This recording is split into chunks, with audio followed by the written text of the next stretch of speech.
alert children and sleep.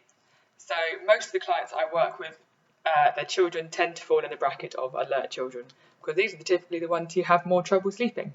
The ones who are really, you might find that your friends have got really chilled, laid out children, and those kind of go, oh, it's nap time, cool, okay, go to sleep.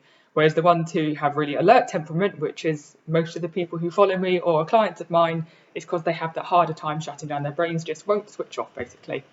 So yeah, as I kind of said before, they have very busy minds, and so have a kind of constantly processing everything they're learning.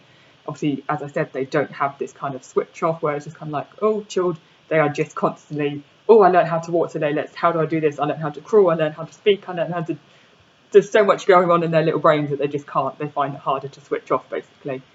As you'll find as they get older, obviously not newborns, but normally ones 2 to 3 years old or something, they might this might show up more in bedtime at night, obviously, or during naps actually. They might just kind of try to procrastinate it because their minds are so busy that they kind of prolong it because they want to ask all these questions.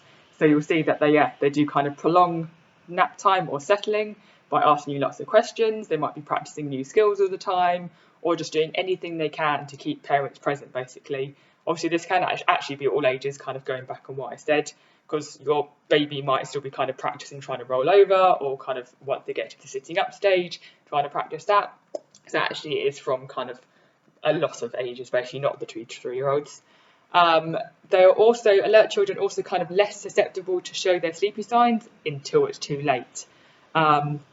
This makes it quite hard to kind of distinguish between undertiredness and overtiredness, because they kind of are able to hide these sleepy signs from you until they then get to the overtired stage, and then you'll find that it's harder to settle them, or you might find more night wakings or kind of problems later on. So this is why it's really be very handy to keep a sleep log, just thinking like, oh, hang on a sec, it's been 2 hours since your last nap. I know you start to get tired. You try to hide these signs, but some they might not be able to hide, or you might just be able to catch them early and think, actually, we've done the same routine. It's been the same amount of time. Yesterday you got too fast, so let's just bring it back 10 minutes a day just to catch it in time, basically. And also they might actually be kind of likely to need their daytime sleep for longer. So most children drop their nap at about 3.5 years old.